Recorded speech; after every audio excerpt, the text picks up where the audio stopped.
to say that I don't keep my finger on the pulse of the hoi polloi, as the Greeks used to call them, or the capitacensi, as the Romans called them. But I thought that this whole thing with these incredibly destructive and stupid memes that come out of the Democratic Party, which has really just become a cesspool for all the worst elements of American society.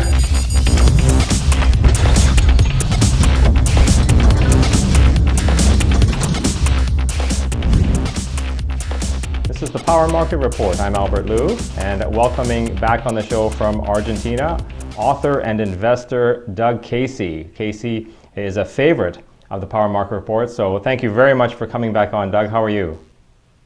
It's always a pleasure to be here with you, Albert. I'm talking to you today from Estancia de Argentina, which is Estancia de Cafayate in Argentina, which is the development that I set up here almost 10 years ago now. Yeah, and you know, I was just telling you how much I wish I was there, how much I enjoyed my trip out there 2 years ago, and we had a classic Casey moment that I'll try and recreate for the viewers. It looks like you are in the cigar lounge at Cafayate.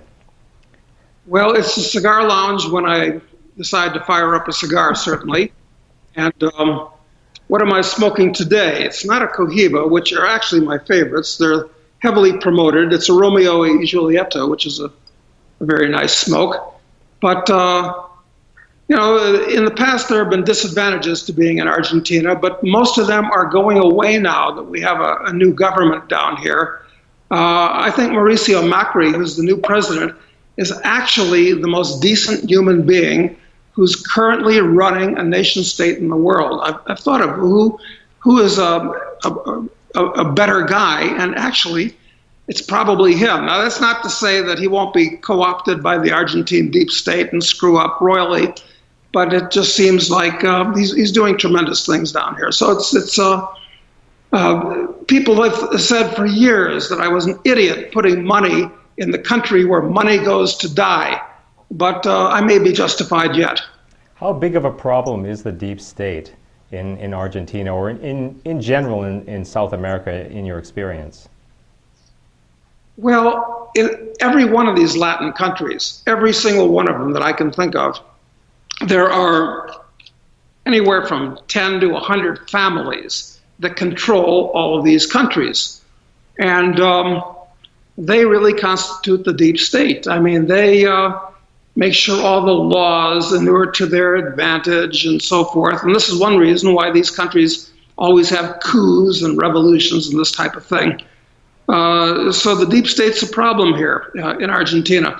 That's the bad news. The good news is if you're well-to-do and well-connected, these people will leave you alone, basically. For instance, in building this development here, we had zero problems at all. I mean, we could do things as quick as you could do it anywhere in the world. If I tried to do this development at Aspen, Colorado, where I live, we'd still be fighting with the county about how much welfare housing we had to build as an adjunct. This wasn't a problem down here. But perhaps one of the reasons for that is that my partner was the governor of the province, and all these Argentine provinces are run like by warlords. So it depends. Okay, you know, I got a great discussion planned for us today, Doug. I was reading your newsletter, The International Man, the one you write with Nick Giambruno. Really enjoyed your entry. It reminds me of the days, you know, most people buy newsletters or subscribe to newsletters for the investment advice, and I do a little bit as well. But with yours, I used to always flip straight to your commentary, to the editorial, because I enjoyed that the most. So I want to talk about that. But before we get there, another thing people look for newsletters for is for predictions. And you made a pretty good one. You were on record on this show and many other places predicting a Trump victory. And well, congratulations, you got that right. And the bad news, I guess, is it means that perhaps you're more in touch with the psyche of the American voter than you'd like to admit. Well, I've got to say that I don't keep my finger on the pulse of the hoi polloi, as the Greeks used to call them, or the capitacensi, as the Romans called them. or the unwashed masses, I guess as we call them. But I thought that this whole thing with political correctness and these incredibly destructive and stupid memes that come out of the Democratic Party, which has really just become a cesspool for all the worst elements of American society, I thought that it was getting to be too much. And what was left of traditional Americana was going to revolt. And that's what Trump is all about. The fact that he speaks off the cuff, off the top of his head, and generally says commonsensical things. He doesn't know anything about economics other than what a businessman would pick up by osmosis. But I believe Trump would win. But I think that assuming something bad doesn't happen to him in the next 4 years, and if he runs again, I think that he's probably going to be the last white male president of the U.S., unless we elect a left-wing general, which will be popular if the wars, which the U.S. has so many of, heat up. Otherwise, we'll get somebody like that horrible person, Elizabeth Warren, who's so I'd say civilization is going downhill in the U.S., quite frankly. Do you still maintain your perspective of being a long-term optimist then? Only because of what Ray Kurzweil says about the singularity. I think he's absolutely correct that within 20 years, the whole nature of life on this planet is going to have changed because of there are so many areas, not just computers, where it's absolutely still true, where Moore's law is advancing. And this is where the power of everything is advancing, doubling every 18 months. And it's not just in computers, it's happening in virtual reality, in artificial intelligence, in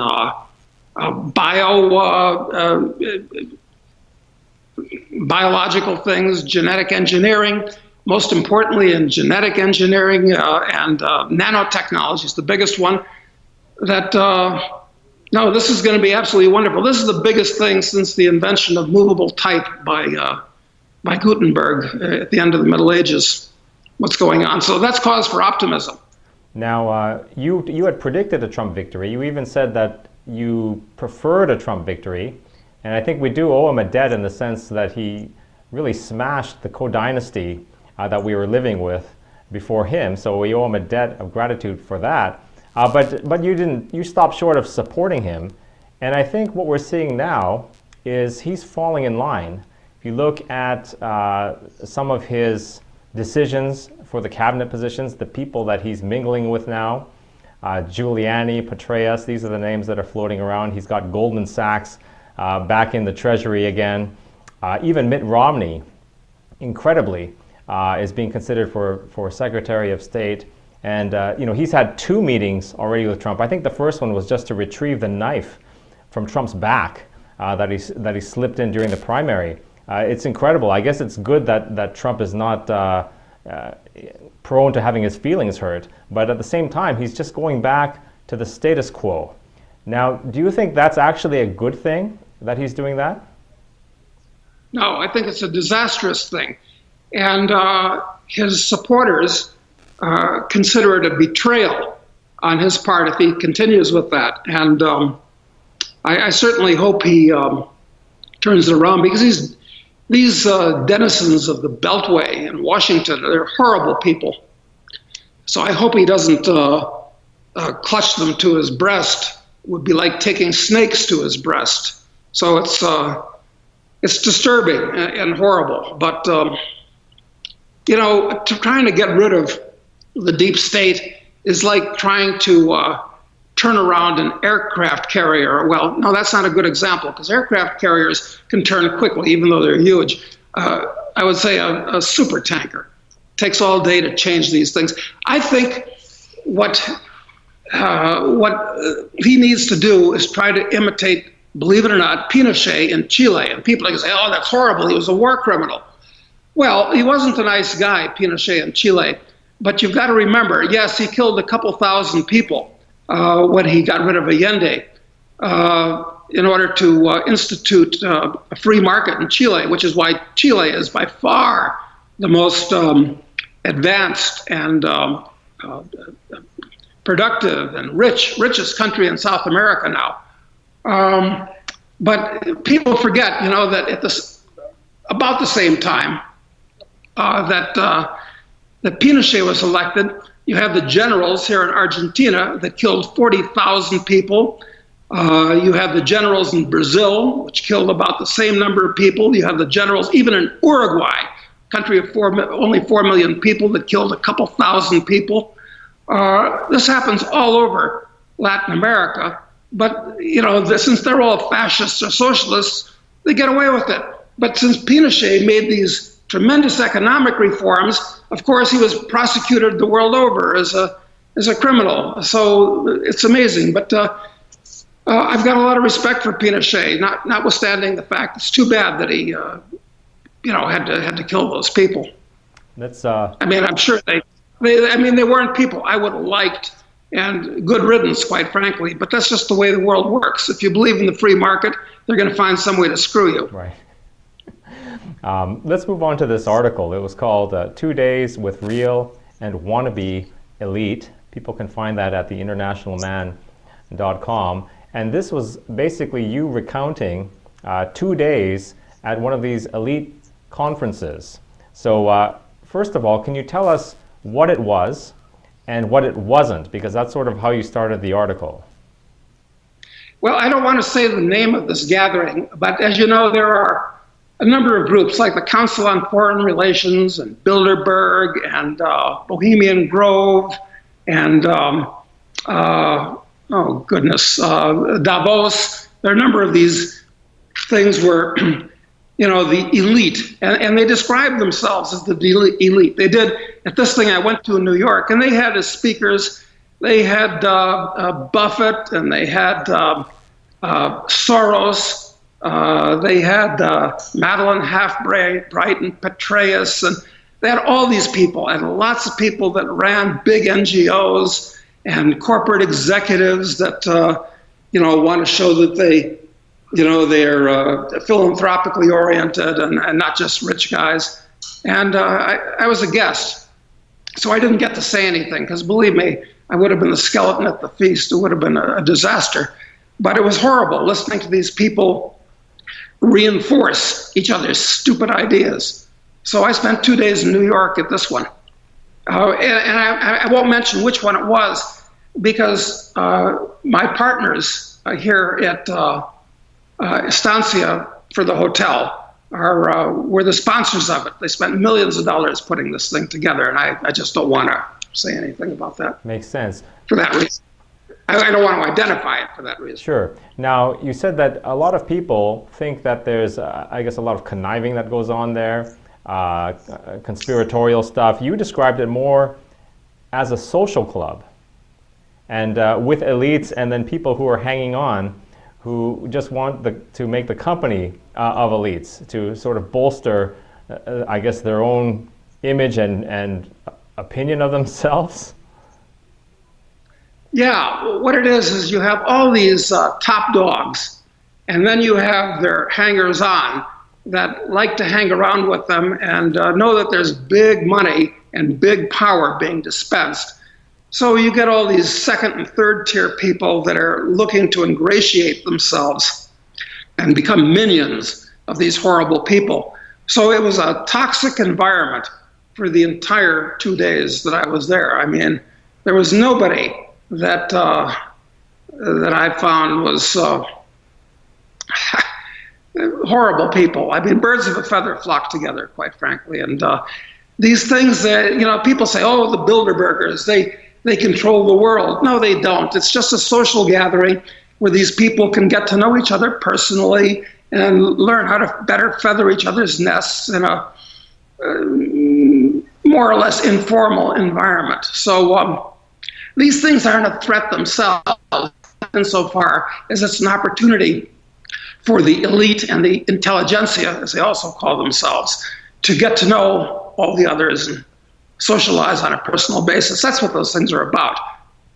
Warren Buffett was a featured speaker at this He get-together. was. What did he say, and what stood out in your mind, good or bad? Well, I consider Warren Buffett an idiot savant, just like his friend Bill Gates. And there are a lot of billionaires that are like that. Like Ted Turner is another example. They're very good at what they do. They're geniuses at what they do. But that doesn't mean that they have any wisdom or any expertise outside of the areas that they became justifiably famous at. So I was unimpressed with Buffett's presentation. He kind of, agreed with all the other things that were said in the other speeches. One of the big things at this conference was about migration. And this is a big thing now because what these people wanted to do, and George Soros, he actually is a criminal. All of his views are actually criminal, in my opinion. And he spelled them out there, and it was actually shocking to hear. Like, for instance, do you know, most people don't know that on any given day, there are about 1,000 migrants that try to take boats from Libya, generally, to Italy, which is the nearest point to hit Europe. And some days, as many as 10,000. And the Italian Navy, for reasons that I can't determine, and any Italians that I've talked to, we have a number of Italians that are residents here at Estancia, they can't figure it out either. The Italian Navy picks these people up off the Libyan shore and ferries them to Italy. Thousands and thousands of these people that have nothing. They're naked except for the clothes on their backs and maybe their cell phones, which they all have. And they put them in camps in Italy and then they disperse from there. What is going on? It's quite amazing, actually. These are people of a totally different and alien culture, religion, race, habits, everything. These people can't integrate, and they won't integrate. So this is quite amazing. And Soros was saying we have to facilitate them and make it easier for them to, in effect, destroy Western civilization. So it's interesting and disturbing. Right, and you said that Buffett sort of passively endorsed these ideas. Soros was more explicit. It seems like there's some kind of tacit plan or agreement in place where the Coast Guard is actually shuttling people across rather than taking them back to where they came. Or just leave them alone. Because what happens is, and I read an interview actually in the London Review of Books, which is one of the official publications of the international deep state. It has good articles on various things, and I read it just to see what these people are thinking. But anyway, they had an interview with some of these migrants from West Africa generally, Nigeria, Ghana, places in West Africa. And, the interviewers, one of the interviewees said, yes, now that they're picking us up, we know that it's much easier to get to Europe. We don't actually have to cross the Mediterranean. We'll get a ride. And then when we get there, the Italians give us 37 euros a day to live there. And this is a lot of money just for coming there and being a nuisance and not producing anything, but committing a lot of crimes and so forth. So I'm all for people wanting to improve themselves. And I promise you, if I was a poor West African, I would be on one of those boats tomorrow morning. But that's one thing. But it's something else because when people migrated to North America, generally from Europe, but also from China and other places, they came there with their own nickel. They got there on their own by themselves. They weren't subsidized to get there, and they weren't subsidized once they were there. But this is something very different that seems to be going on. I don't understand it. Maybe I'm missing something. We talk about the EU now and how it's being strained. You have the European banking sector, Italian banks in particular, under a lot of pressure. And then you also have this migrant crisis as well. Is this going to end up breaking up the EU? I hope so, and I think it's going to happen because they're having elections now in Italy, I think December 6th, only next week or something like that. And they're having elections in Holland, and France is coming up too. Austria is coming up. And in all of these countries, it appears that the opposition, which are kind of Trump-like parties, where the natives of these countries are just fed up with all these strange people that they have to pay to be there and so forth. I think there's going to be a big upset in Europe, and I think the European Union is going to fall apart sooner rather than later, and the euro is going to fall apart. I think this is all going to happen pretty soon. We'll see. Yeah, and many of us would think that would be just fine. You talk about immigration or migration from Africa and how, I mean, you said it just plainly, it's an economic basket case there. I guess it's politically incorrect to say that, but anyone can observe and see the same thing. Let's talk about why it's like that, and I guess you can also add that Europe has had a hand in this as well. Well, this may seem paradoxical, but I'm a big fan of Africa in a lot of ways. I've spent a lot of time in Africa. I like Africa. How should I go about explaining this without sounding like somebody who's a racist who hates black people, which is absolutely not the case for me. But how should I explain this? It's that, first of all, the Africans should have a real beef against the Europeans because they came down there with armies and conquered all their countries and destroyed their societies and drew lines on the map in boardrooms in Europe, creating all these totally artificial countries, which every African country is just a completely artificial construct, having nothing to do with reality. So, the Africans, if you want to look at things from a big picture point of view, sure, they have a real beef against the Europeans from that point of view. But on the other hand, I also said in that article, or a different one, that when Vasco da Gama rounded the Cape going to India, if he just thrown a wheel out as he was going around the Cape, they should be eternally grateful because they didn't have the wheel. But he would have had to have thrown out an instruction book on how to read it, on how to use it, but they didn't know how to read either. But Africa would have developed normally, like every other part of the world, if it had just been trade with foreigners that came there. But instead, the Europeans conquered it militarily, and that created this disaster that the Africans have now. Now, every African government, the only purpose of the government is a vehicle to steal from everybody else in the country, because all these countries have anywhere from 2, 3, 5, 10, 20 major tribes, and they still think tribally. And a member of that tribe gets an office, and it's an opportunity for everybody else in that tribe to loot the rest of the country to their advantage. It's a disaster. I don't know how that's going to change until these countries break up into more normal jurisdictions, natural jurisdictions.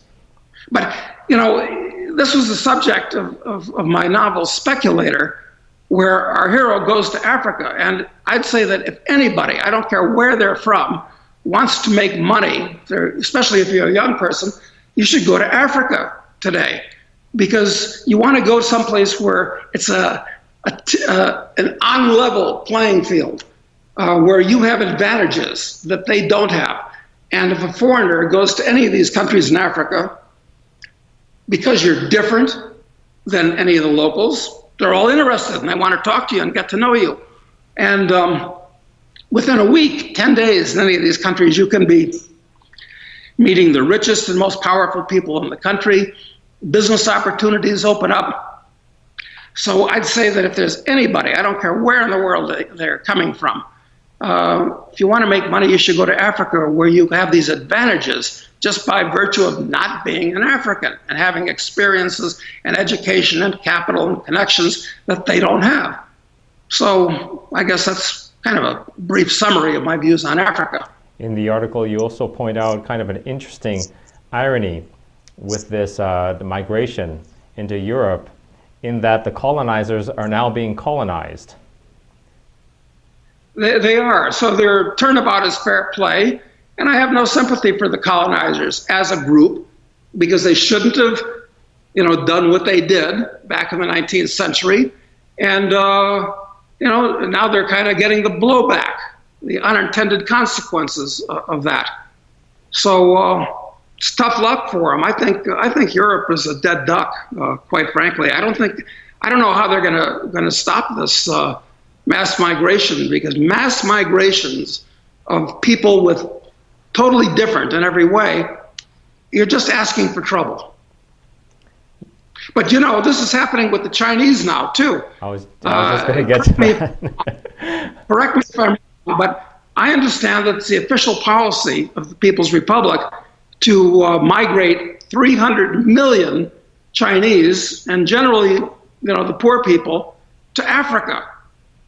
Have you heard about this? Get any feedback from China as to whether they're serious about this or not? I have no idea. I see in my own travels, however limited compared to yours, I've seen the tentacles of China reaching out everywhere. On the surface, 300 million going to Africa, as long as it doesn't include me, I've got no problem with it. But you seem to be concerned that this could be similar to the European migration. I see it on the surface more as, except for the fact that it's maybe an official policy, more like Mexican immigration to America or Indian immigration to Dubai, in the sense that these people would be going to do jobs. Is that the sense that you get, or is it a refugee type, kind of? Well, I think that. I think the Chinese government, especially, is being very clever because they have trillions of foreign currency units. Now, what are they going to do with them? What they're doing is they're going to Africa. They're cutting deals with these African governments where they build infrastructure, and in exchange, this isn't a freebie. They're not doing this because they're necessarily charitable. But it brings in lots of Chinese immigrants to the country. And they're not mingling with the local population any more than the African migrants are going to mingle with the European population. So I don't know how this is going to wind up in the end, but I'll bet you that the Africans had one problem with the Europeans coming there, but they're going to have a much bigger problem when there are scores of millions of Chinese backed by the Chinese government going there, because the migrants that came to North America and overwhelmed the native Indians here, or there, I should say. I'm in Argentina right now. That was one thing, but this is a different thing going on. So this is kind of guaranteeing conflict for generations to come, I think. Yeah, no doubt these people are probably... It's different.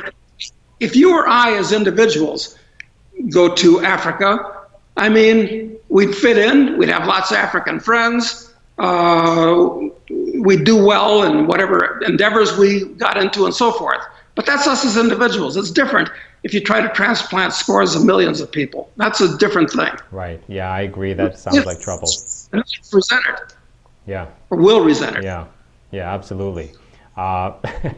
Interesting, another portion of your article talking about the panel on corruption. Corruption. Well, Tacitus in the, he wrote in the early 2nd century, was talking about corruption in Rome. And he said, the more numerous the laws, the more corrupt the state. And all of these nation states are full of laws. And if you want to live, the laws are so stupid and so counterproductive and so oriented towards keeping the people in power and making them richer, that you have to be corrupt in order to live in these societies. So corruption's not going away. And incidentally, one of the panels that I attended at that conference in New York, it was a conference on corruption in Latin America, what is to be done. And they had all kinds of ex-heads of state and heads of NGOs and all that. And these idiots were all saying, yes, corruption's a problem. We need more laws to stop corruption. But they don't understand that they pass more laws against corruption. It's going to create more corruption to get around those laws. So the situation is pretty hopeless from that point of view. Yeah, and and with all this discussion of just picking out some points here, public-private partnerships, which just means cronyism, I think, with socialized losses, broader economic integration, which just means, I think, global tax collection, special economic zones, which is kind of an irony that they would that these people would be studying and discussing this topic, because it's really just the absence of government is what a special economic zone is. I'm trying to imagine you there. It must have been really difficult for you to be there and sit still. To take a page out of your book, you like to, when you're going through airport security, take a look at survey the crowd, and every once in a while you pick out someone. If I was there, I would have picked out you and said, you seem like a decent guy. What are you doing here? Was this just an entertainment exercise for you? Well, I'm always trying to educate myself. And what I learned here, going to that conference in New York, was that my worst suspicions about the way these people think and what they believe were correct. It was just absolutely, I was just appalled, quite frankly. Let's end with your concluding remark. I thought it was hilarious. I laughed out loud when I read this. You wrote, "So I sat there observing an alien species in a sort of formalized mating ritual. No opportunity presented itself to shock these copulating dogs with a bucket of cold water. Certainly not from a seat in the peanut gallery." Yeah, which is all I had, and I was invited to come back once again as a guest next year, but I'm not going to do it because it would just be, I don't think I'd learn much new at that point, and I describe these people as parasites talking to other parasites about parasites. Right. So it was very, very discouraging. And did I come up with any investment clues about how to capitalize on these people? I'm not sure. I'm not sure if I got anything from that point of view. What makes it difficult is you observe these people like Buffett and Soros, and you can't figure out what their incentive is for participating in something like this. They're rich, they're successful, they have everything, they're getting on in life. Why bother with this stuff? That is a mystery to me, because I really believe in laissez-faire, which is to say, let everybody do what they want. And instead of trying to build state power even more, I'd like to see 7 billion little nation states around the world where everybody has to treat with everybody else as an individual. And that is the only way that I can see that will solve the problem. But why is it that these rich guys, in particular, seem to like that, especially rich guys that are in their 80s? You think that they'd know better, and you think that they would be thinking about more cosmic things as opposed to being playing busybody. It's a mystery to me. I mean, listen, if I'm reincarnated, I'm not sure I want to come back to this planet. It's just too degraded. Okay, well, you know what? You're having a lot of fun writing books, though. And so I want to end the interview talking about the next installment of the High Ground series. Your first book dealt with someone who was a mining speculator. He makes a ton of money, has it stripped from him by the government, And now apparently, what I understand is he's going to become a drug dealer. So can you tell us about that? Right. Well, the High Ground series is about our hero, Charles Knight, who's just a normal middle-class boy who starts off going to Africa, where he makes all this money. And once again, any of the listeners out there, I suggest you get on a plane and go to Africa and spend some time, and maybe you can follow in the footsteps of Charles Knight. Much easier than staying where you are, wherever you are right now. But anyway, so they stole almost all of Charles's money, and he wants his money back. So he decides to get into the drug business. And this book is an explication of the illegal and the legal drug business around the world, and how Charles makes another fortune in both legal and illegal drugs. And I think it's going to be even a better read than Speculator in some ways. It's called Drug Lord. And of course, after that book tidies up, we're going to go on to our third book, Assassin, where we explore the assassin's trade and the history of assassination and the morality of assassination and the techniques and so forth of it. So it's going to become more and more radical, this series of novels, as time goes on. Is it too early to ask when we might expect this next book to come out? Yeah, Drug Lord is, I'd say it's about 90% written right now, so that I think we're going to release it at Freedom Fest in Las Vegas. That would be a nice Mark tradition. Skousen. Yeah, hopefully we'll release a new book every year at Freedom Fest, and Drug Lord will be